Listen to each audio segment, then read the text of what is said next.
السلام علیکم everyone, welcome to my channel.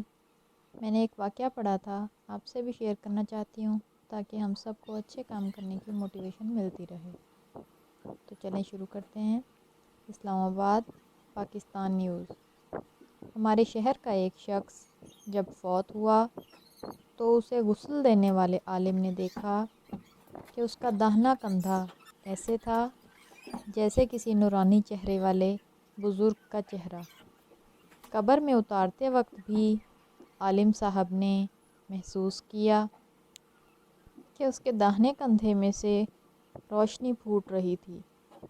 دفن کے بعد امام صاحب اس مردے کے گھر گئے اور گھر والوں کو ساری کیفیت بتا کر وجہ پوچھی تو ماں نے یہ واقعہ سنایا۔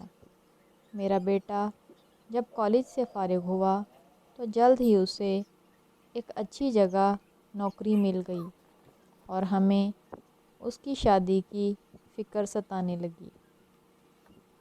اچھی نوکری ہونے کی بدولت اس کے لیے اچھا رشتہ ملنا کوئی مشکل نہیں تھا۔ ہمارے پڑوس میں ایک دونوں پاؤں سے معذور لڑکی رہتی تھی جو ہمیشہ ہی ویل چیئر پر رہتی تھی اور بغیر سہارے کے کچھ نہ کر سکتی تھی۔ میرے بیٹے نے کہا، امی مجھے اس سے شادی کرنی ہے۔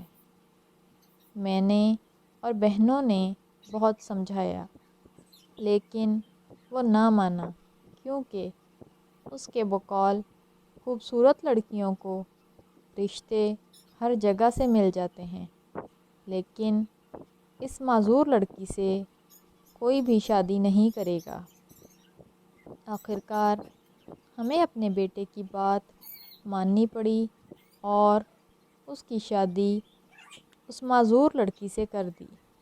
وہ ہر روز اپنا ناشتہ بنا کر اور اپنی بیوی کو کھلا کر آفس جاتا اور واپس آ کر بھی خود ہی سب کچھ کرتا۔ اپنی بیوی کو باتھ روم لے کر جانے کے لیے وہ اسے اپنے داہنے کندھے کا سہارا دیتا تھا اور اسی لیے اس کا داہنا کندھا چمک رہا تھا، کیونکہ اس نے اپنی زندگی کی آسائشیں اپنی معذور بیوی کے نام کر دی تھیں۔ اللہ پاک ہمیں بھی معذوروں کا احترام کرنے اور ان کی ضروریات کو سمجھنے کی توفیق عطا فرمائے، آمین۔